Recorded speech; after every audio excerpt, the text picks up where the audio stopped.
Good morning. It's Saturday. I hope you're having a lovely morning. And this morning we're going to continue talking about the Handless Maiden. And one of the things that are so fascinating about this story is that we're in a culture where the feminine has been devalued. Now, most of us are familiar with that and aware that this is the situation that we're embedded in. Most of us have incarnated in. What happens when that is the case is that things that are associated with the feminine go into the unconscious. We would think of things like different ways of knowing, like bodily knowing, instinctual knowing, intuitive knowing. It would be things like the emotions, receptivity. So a lot of those things that are around, like the heart, what we would say like the realms of the feminine, right? Those things are required in order to create abundance in life. And what's happened is because those things have been set aside, then what has instead been preferred were the qualities associated with the masculine. And then that created a conflict between the two because what would be natural for the feminine, which would be this open receptivity, is no longer the case. So in this story, what happens is they come into a relationship together, the king and the maiden, which we went over last week, and the warrior gets triggered. So in our culture, what we believe is that the warrior is the way to freedom. But what happens is that when that's believed, which it's not true, because freedom is an inner state of consciousness, not an outer state that is achieved by the sword. Because if it's achieved through defense and protection, then that consciousness remains, even though the so-called enemy has been eradicated, because another enemy will come and take its place, because that's the belief system that's already embedded in the consciousness. So what happens when they come into relationship is this character, this archetype, gets triggered and has to be transformed, which has to happen in our culture. But one of the things that goes along with the warrior is the idea that, and the necessity, not just the idea, the necessity that they have to disconnect from the feminine, right? Disconnect from the body, disconnect from the feeling, disconnect from the heart. And so if all of this is happening to enter into warrior consciousness, and so whether it's on a literal battlefield or in the corporate, world, or in, as an entrepreneur or whatever, that there's this idea of needing to like defend and protect and be superior. And all those things require that kind of defensiveness. And so what happens when the relationship comes between the masculine and feminine? You can't truly come together because that archetype is still active in the psyche. This isn't about men and women. It's about the energies of these two things in us. So even within one person, even within a woman, if you have the warrior archetype really strong, and I've met women in corporations who work in corporations who've said, yeah, this is really active in me, then there's this pushing back oftentimes of these qualities associated with the feminine. It's very difficult to have a warrior and be receptive. It just the two just don't really work together. So the king, we have she leaves home, right? She surrenders to Providence, the Handless Maiden, and at the end of the first day, she comes to a orchard, and she can't get into the orchard because there's a stream that blocks her way.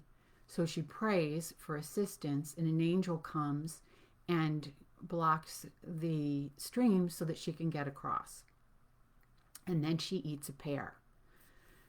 The next morning, when the king gets up, he goes out to the orchard and he counts the pears, and he sees that one is missing.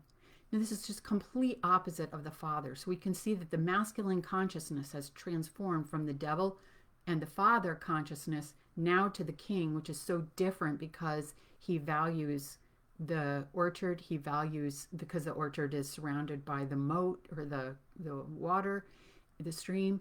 And then he also values the pears on the trees because they're counted.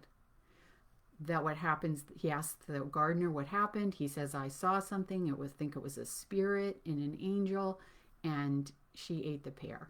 So the next night, the king comes out because he wants to see it for himself. And it happens again that the maiden and the angel walk up and she eats a pear from the tree. And then he comes out. He had been hiding with the gardener and the priest, which is, again, just so interesting because the gardener represents the earth. He tends to the earth. And the priest tends to the spirit, to the upper, and this one's to the lower. So there's a little bit of a correlation with the gardener and what we consider the devil, because the devil's associated with things of the body and the flesh and the earth. And then the king represents like the bridge between the two. So here we have that 3 again, which we see repeatedly in fairy tales, which means there's a transformation. So there's a transformation of the masculine consciousness, right? From this, the king is the bridge between the above and the below. And so what happens is the maiden is eating the pear, and the priest approaches her and says, what are you? Are you a spirit? And she says, yes, that she's a girl who's been forsaken by all but God. So she can't trust anybody but God.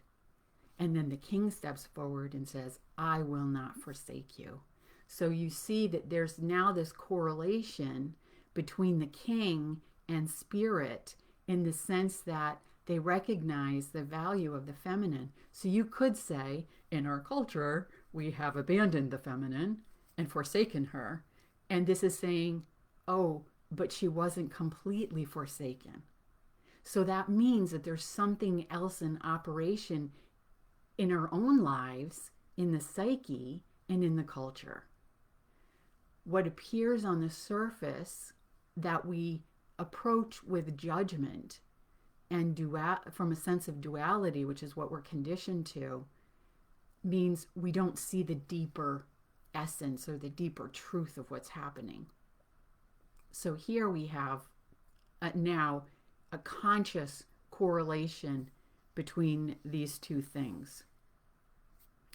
So he takes her back to his castle, and he loves her very, very much. And he has silver hands made for her, and he marries her. So what does this represent, these new hands that she now has? They've come from the masculine. So that means they're a temporary solution. They're not the right solution. They're obviously not a natural solution, because they would be cold, they would be sterile, they would really be unfeeling. So it's temporary because she has a little bit more agency with them and is able to do a little bit more than she could before, but not much. So we know that this isn't the true solution here. This is just a temporary solution. So within a year, what happens is what I was saying at the beginning, is the warrior gets triggered and he goes off to war. And he asks his mother to stay with the maiden and take care of her while he's off at war. What does this mean? When we get into a relationship, what often happens is what they call like the honeymoon period, right? This period where everything is just hunky-dory. Everything is fantastic. We're all in cloud 9, like all is well in the world, right? This is just like when God created the world, right? In the beginning, everything was good. So that's what's happening here. In the beginning, the first year, the honeymoon period, all is well. But what happens? It all falls apart. They eat from the tree of knowledge of good and evil, and all of a sudden, we're falling apart. And at this point, what often happens is judgment enters. I made a mistake. This isn't right. He isn't who I thought he was. And now he's just like my dad, right? Or like my wife or my mom. Or my wife is like my mom. And so this is what gets triggered in the relationship. It's like Dorothy's house lands in Munchkin Land. I talked to you about this before. She walks through the door. It's unbelievable. It's the exact opposite of Kansas. But she can't stay there. It's a vision. That's what the honeymoon period is. It's a vision. It's a vision of what is possible. But what happens is everything in the unconscious that keeps us from actually receiving and embodying that new consciousness gets pushed to the surface. It's the gift of the relationship. It doesn't seem like a gift, just like the sacrifice of her hands at the beginning doesn't seem like a gift. It seems like a mistake, but there's a gift in the sacrifice, and that's what we have to look for. So what's happening here? The warrior gets triggered. He goes into defense and protect mode. He doesn't feel safe. He feels vulnerable. Is she gonna leave? Is she gonna hurt me? Is she gonna I gotta keep her at a distance? Energetic walls go up.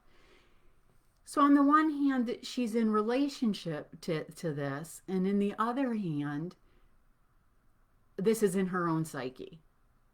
So we could say, okay, if this is what's going on in her own psyche, this is what her relationship's going to reflect, right? So it's kind of the same thing, as within, so without, as above, so below. There's all these correlations happening here.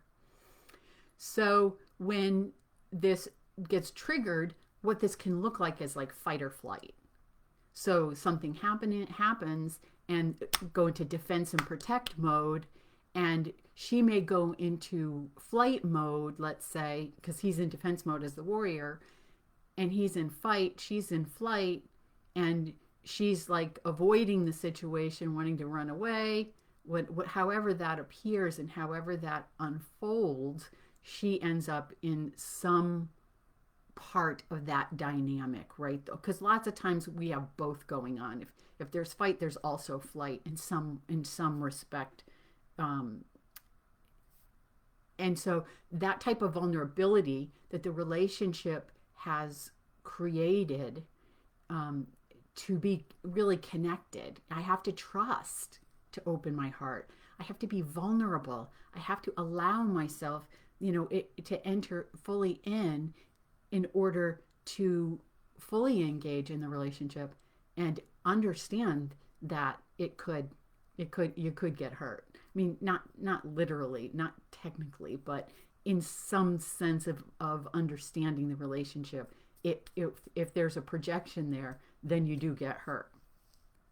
Which, unless we're enlightened or beyond that, which most of us aren't, then that's where we are. So he finds out in the relationship, and she finds out in the relationship, where they are resistant to love and where they're afraid of it. So the relationship is going to bring to the surface all those beliefs, all those fears that keep us at a distance from love. So while she's in the care, Handless Maiden's in the care of the mother, she gives birth to a baby boy. The mother sends a note to the father, her son, the warrior, the king, while off in the battlefield. And as the messenger is on his way to the king, he comes to a river and he lays down to take a nap. And while he's asleep, the devil comes along, takes the old message and changes it, replaces it with a new one. So when the king gets the message, what the message says is not the maiden has given birth to a healthy baby boy. The message is now the maiden has given birth to an abomination. What is happening here, right? This is so crazy when it happens in yourself, because you'll be talking to someone, especially if it's in an intimate relationship, which is where a lot of things get really triggered around the family, and they'll say something, And you can interpret it completely differently than what the words are that actually came out of their mouth. Like you have this filter in your brain based on the past, and it filters everything that comes through based on expectations, based on understandings, based on beliefs, based on the past. And so this is what it's showing us is that the mother sends a message, but it's getting changed along the way. So what's actually received, which we've talked about, is a key to this story, is receptivity. What's being received is not what's being put out. And so sometimes if you catch it, you can say, okay, this is what I'm hearing you say. Is this what you're intend? Is this what you mean? Is this what you're intending to say?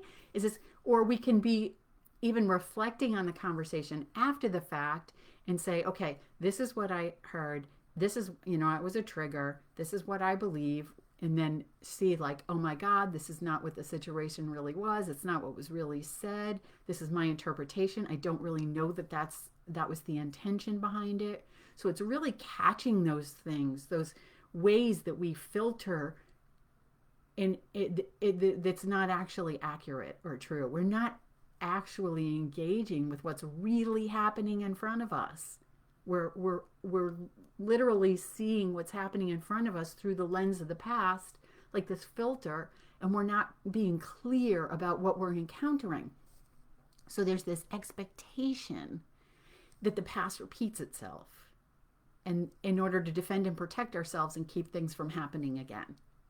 Right? So the more this comes into awareness, the more present we can be, the more open we can be to what's happening, the more that we have the ability to respond as though it's a new situation and a different situation than what happened before.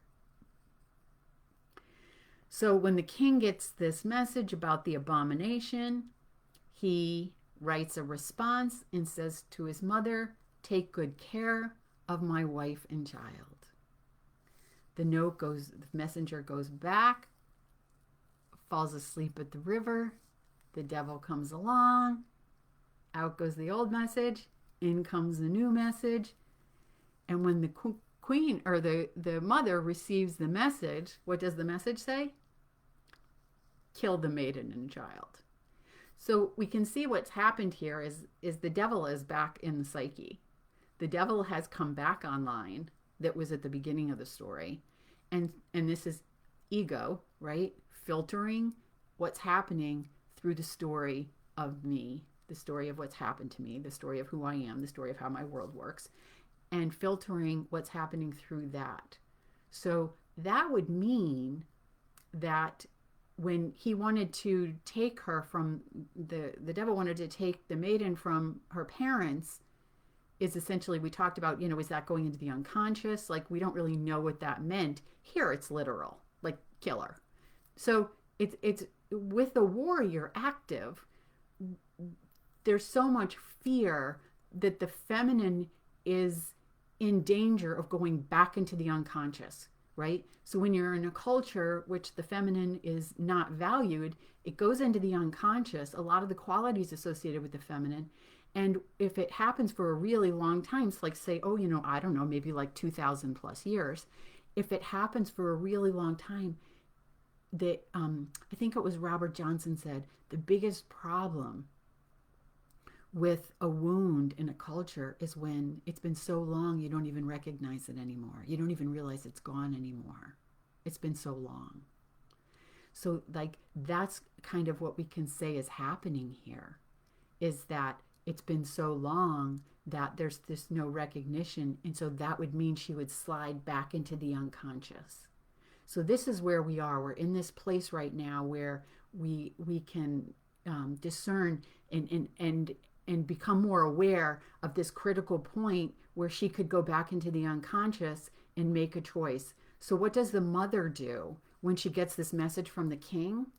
The mother cries, which is important because it means she recognizes the value of the feminine. She recognizes the value of this, which we didn't see before. We haven't seen this in the past when we were in a similar situation with our parents. So this is talking about the evolution of consciousness in the psyche, where now she has she has someone on her side. And so she cries. But what's also fascinating about this is the mother does not fall into helplessness. So in the beginning, the mother, the father, and the maiden are all victims. They all have like no control, no say. The devil says do this, and that's exactly what they think they have to do. They think they have no choice. But here we are, and with the mother, she realizes she doesn't fall into helplessness, and she looks at this situation like it's new. It's a new situation. She doesn't react based on the past through the filter, like we said, the message is getting filtered. Instead, she's a new response, and the new response says, okay. She goes to the huntsman and she says, I want you to kill a doe, get the eyes and the tongue. And then she takes the handless maiden and she says, you're going to have to leave forever.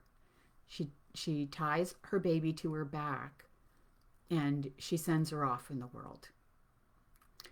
Why is the doe important here? The doe is important because the doe represents an open curiosity. The does are very feminine, wild creatures. And this is through the death of this creature, it's like an integration of these qualities. This is what's required in order for the psyche to continue to evolve through the warrior consciousness, through the old consciousness that the parents represented, through the defense and the protection and all of that. It's required. Why? Because the doe represents a type of open curiosity. They're very curious about things. They're not, they only run when they feel threatened, but they don't go into everything as though they're threatened. They go into a new situation with openness and curiosity. My grandfather told me, if you want a deer to come up to you, he said, sit very still. And he said, put your hand out and just move one finger and just be quiet. He said the deer will come right up to you. It's just so curious. Like, what is that? What is that there? And it wants to see and it wants to explore and to understand. So you can see how this is the opposite of the warrior and what help this would be. So it's like seeing with new eyes. And actually when you taste, right, with the tongue, you're actually in the moment. You're not eating a strawberry and thinking about the strawberry you ate, 10 years ago. You're eating a strawberry and you're tasting it and you're like, oh my gosh, this is so good. It's so sweet and juicy and delightful. So this doe is a critical introduction, and it's wild, it's natural, it's that instinctual kind of operating that the feminine carries in her. So it's really associated with the feminine. So what happens to the maiden then is she goes into the forest, which represents the unconscious. So this is not a like unconscious the way the devil would take her into the unconscious. This is an unconscious in the way that she has to go in to uncover and explore and transform what's keeping them from the union of the masculine and feminine. And so that's what happens. So she's on her way into the forest. She prays once again. The angel appears and takes her to a white cottage in the forest. So the white represents kind of the purity of spirit. And what is that? That is the part of us that is untouched by the world, right? In the unconscious, in that's out of the sight of the world of form. It's something that's not tangible, that you can't touch it. You can't like put your hands around it and hold it and grasp it. And so here she's going in, and that's what we can understand the point is going to be. It's going to be this purifying process of understanding what did she inherit from her family, from the culture, that now needs to be cleared in order to embody a new consciousness that is unafraid, that is undefended, unprotected. Now, I know I'm not Pollyanna. I know that this is a controversial way to approach things because most people feel like this isn't possible. But it is possible, because when you live from the heart, that is unnecessary. It's going back to this consciousness where there's an understanding of it's all good. Even what appears, even if we judge it as negative, if we judge it from the mind, it appears one way, but when you're able to pierce the veil and look behind the veil, pull it aside and say what's actually behind the curtain is love. Always, always, always, always love. Everything that appears to us is being guided and compelled by love. It's like everything in the world is love. And it's moving through these filters that we are. And as it moves through the filter, it gets filtered so that it's not coming out as love. And it's this interaction between, let's say in this case, the person, the king, and the maiden. So love is coming up in the maiden, and it's going through her filter, and it's meeting his filter. It's like this perfect fit.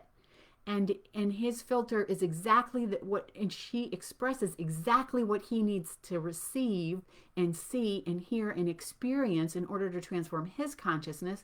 And at the exact same time, she is experiencing the same thing as well. That's the beauty, one of the beauties of this world, in how we're attracted to those that are able to push those buttons that we need pushed in exactly the way that we need them pushed, in order to see what are we carrying, what is the filter that's on here, and how do we clear that away. So she's in the cottage, and while she's there, the warrior comes back. The king comes back from war, and he's, where's my wife and child? And she's like, well, I did what the mother says, I did what you asked me to do. I've killed them. Here's the eyes and the tongue. And he's devastated, absolutely devastated. He completely falls apart. And she realizes, oh, wait a minute. Something's happened here. Again, she's really this kind of ray of light in the whole story. Something else has happened here. It's obvious that he didn't send that message, that even if he did, that wasn't his intention. And so she because she sees his reaction and she understands it, again, here is a new response, operating in the moment, not based on the past, and sees, here's something different in front of me, and now how do I respond in full presence? And she tells him the truth. I just sent her away and told her never to come back. Well, he's devastated by that too. Not as devastated as before, but he's devastated by the fact that she's gone. And he says, I'm going to search for them. I will not give up. I will not eat or drink anything until I find them. So he looks for 7 years. For 7 years he searches. Now you would say, like, okay, so he can't not eat and drink for 7 years. So what does that mean? Well, that means that nothing in the world of form is going to satisfy. There is nothing that is going to take the place of what he now understands as the value of the feminine.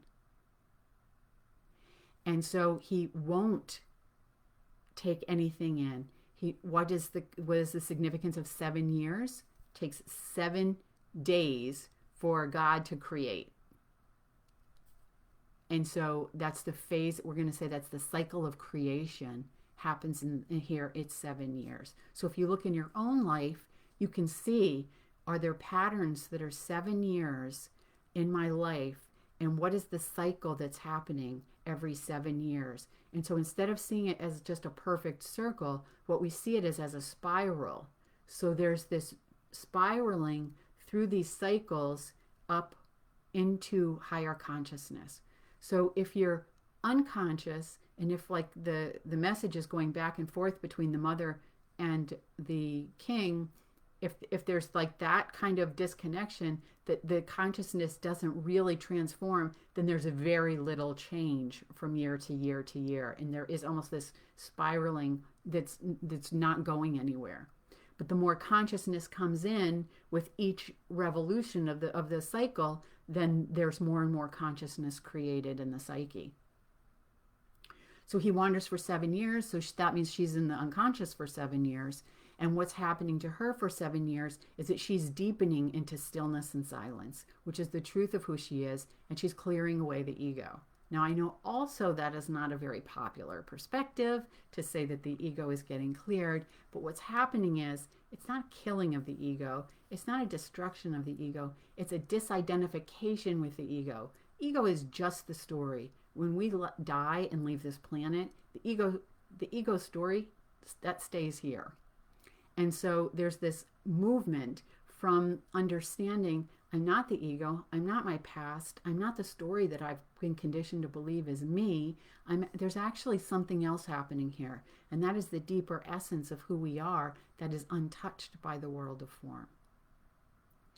When you're anchored and grounded, in which we talked at the very beginning, in that wholeness, in that stillness, in that silence, which even just saying the words, you can oftentimes just feel how it becomes much more present. When she's grounded and rooted in that stillness and silence, then she's present, she's seeing what's actually happening, she's in that doe consciousness, that deer consciousness, that awareness of openness and curiosity. There's no need to defend, because the story is where the defensive protection comes from. When we're in the story, that's what wants to be defended and protected, is the story. My beliefs, my ideas, who I think I am, who I think the world is, how I think the world works, right? I'm gonna protect my heart, protect my blah, blah, blah. That's gone. So she's cleared that. Over the door of the cottage, it says all are welcome here. The only way for all to be welcome is if the warrior is transformed. If there is an entrance into the heart, and living from the heart, and understanding that life is happening for me, and that in being receptive to life and openly curious about whatever shows up, then I don't need to defend it and protect myself from anything, because everything is in service to higher consciousness. So the husband, father, king shows up after 7 years at the cottage. All are welcome here. And now he truly is welcome. He has, in all that time of wandering, lost, and alone, nothing is happening in the world. There's no traction, there's no generativity in the world. It's like all the energy has gone into the unconscious to clear all this stuff out, and there's no progress being made in the world of form. So he comes to the door, knock, knock, knock. Angel says, come right in. Would you like something to eat and drink? No, I would not. Thank you very much, but I would like to just rest for a moment. So he lays down on a bench, puts a napkin over his face. Let's say a handkerchief over his face, and then the maiden comes into the room. And he doesn't know who she is. And he doesn't think it's his wife, because her hands have grown back. So that time also in the cottage alone, in isolation, in deepening her contact to spirit with spirit, her connection to spirit, was the time that she needed to grow her hands back. Well, what does that mean? That's where the relationship with the angel, the relationship with spirit, is what is required to create abundance. It's a co-creation between the two. And so that time period is her building that relationship and understanding of her own inner power. Because the idea is, what we're conditioned to believe is that the power is outside of us, so we project it. And so this time also in isolation is taking back those projections, understanding that I have as much power as he does. So she's no longer dependent on her husband, on her parents, on the king, on the king's mother, anybody, for her well-being, because she knows that the power is in herself. This angel is a part of her. And the angel is what suckled her child the whole time it was in this cottage, which means that spirit was being infused in that new masculine. And that makes him more like a Jesus figure, like a Christ consciousness figure. So that represents like the consciousness of Christ being as an integration that's happening during this period, as well as an embodiment that's happening during this period. So when the king, sits up and sees, like, that's not my wife, the angel brings the hands out and says, here are the silver hands. So he knows that, in fact, it is. But when the son comes in the room, and it's been 7 years, so he's 7 years old now, and the maiden says, this is your father. He says, no. He says, you told me my father was in heaven. Isn't that cool? The father, right? Jesus says, I and my father are one. The father in heaven. And so this young masculine is that Christ consciousness, which is an understanding that the parents that we have been born to are not our parents.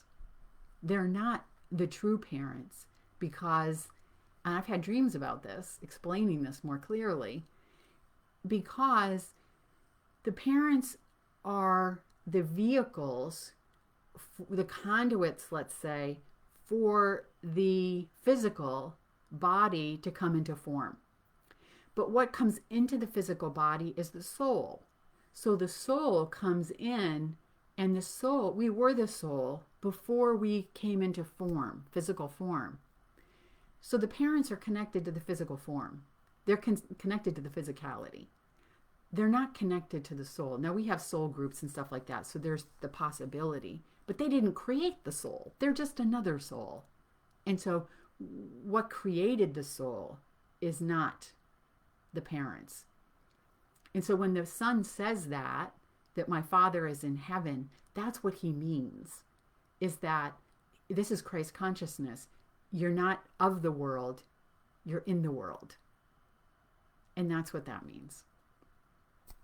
So from this point, we can see that trust is now alive, right? All are welcome here. So there's this trust, there's a rootedness in spirit, and so there's a union that can now happen through the masculine and feminine that couldn't happen before.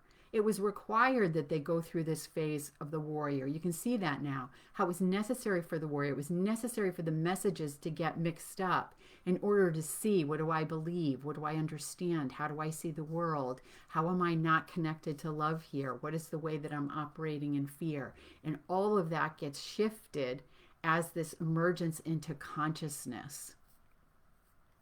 So the life without hands has taught her to surrender in order to receive. She had to learn, I've got to let go of control, surrender, and trust. And in that trust, my needs will be met with, as I co-create my life with Source. So I'm not a victim of what's happening. I'm receptive to what's happening, but it's not me. But I am something else, something that's much deeper, something that's much more present, that's based on wholeness, that's based on love, that's based on presence. And you can trust from that place. So they get remarried at that point, which is really cool, right? Because they're married in a completely different way, because they're two completely different people at this point. So I'm happy that we have a visitor today, and I will stay on afterwards and respond to any comments. But that's the story here, and just such a beautiful story about learning how to trust again. And if you come from that history, if you have that family that was unconscious, that maybe did sacrifice the feminine in one way or another, and women in the culture don't often feel valued, and men are, don't necessarily embody those qualities. Not all, but some, but most, probably many. And so shifting this consciousness means we have to live it and embody it. And it's a complete different change.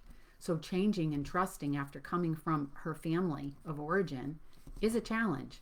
So as I've said before with other stories, that there's this idea that these young women are victims and that they're just hanging out waiting to be rescued. Well, obviously, nothing could be further from the truth. And it takes a lot of courage, which you can see exhibited in these stories by these women, in order to take back their own power and become empowered and become agents and sovereign and create their own lives, as opposed to being a receptive vehicle for anything that just happens. So thank you for being here this week. I hope you have a lovely rest of your day, and join me next week, 11 a.m. Eastern Standard Time. Take care and have a great day.